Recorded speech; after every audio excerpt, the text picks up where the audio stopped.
Hello guys, this is my 150cc four-wheeler, or as I like to call it, my Mario Kart four-wheeler, because normally in Mario Kart, you only go up to 150cc, and today I'm just going to be listing over the mods I have done to this China bike clone. First off, we're going to start in the front end. I got these RFI springs. They are very nice. These springs actually helped out a lot, especially taking the load off from bumps and jumps and impact on the front end. I did used to have the stock ones on here, but one of those bottom areas right here decided whenever I hit a jump, it decided to pop out and it lost all the hydraulic fluid inside of them, so they were useless and bouncy. So those springs are a very good deal, and for the price they came. Next, we're going to be looking at the carburetor.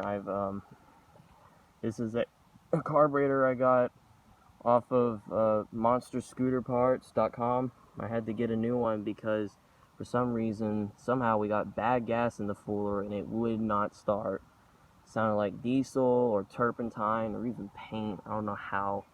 It came with this air filter and we installed that. That increased a little bit of horsepower, give it a little more up and go. And we're moving on to the back here. In the back, I have this slip-on exhaust muffler for my exhaust system.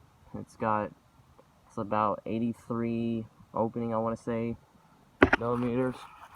And it's got this universal fit piece. It can go on basically any four-wheeler that has whatever you want for it. It's got a 32 millimeter inlet, and we had to connect it with this HPS turbo piping because while I was riding it one day, my pipe decided to snap in half right around this area of the four-wheeler. So that was fun.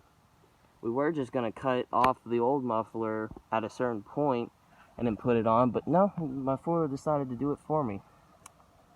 And so yeah, that has really helped out, and it's made the sound so much better. Very better, much better. Moving on back here, this is stock. We are getting this changed, but it's so hard to find the size for this rear spring right here because you got to measure it out. But it's extremely hard to find the rear spring size on these China clones as is.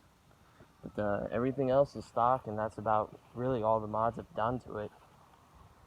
And well, except for the gas tank. This really isn't a mod, but I broke 2 gas tanks on here, and that's because of the way my four-wheeler decides to ride. So let me show you what we did.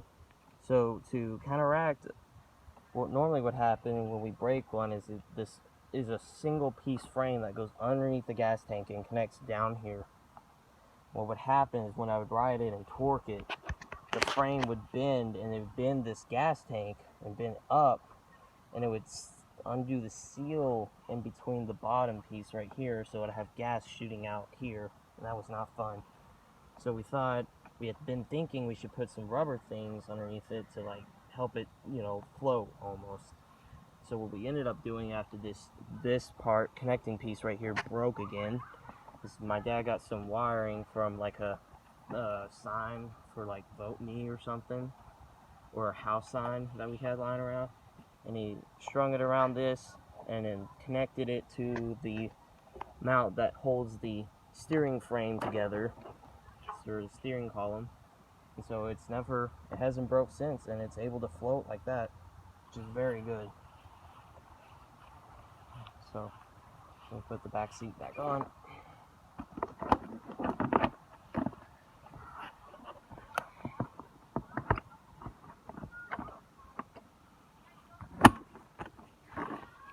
And the last thing I really have done, but I wouldn't count this as a mod, this is just more for aesthetics, is I have these little light bars that come on bikes. They're green to match the body style. There's one in the back and 2 in the front to make it all light up at night. It's pretty cool. So I'm going to give y'all a little flyby and see what happens.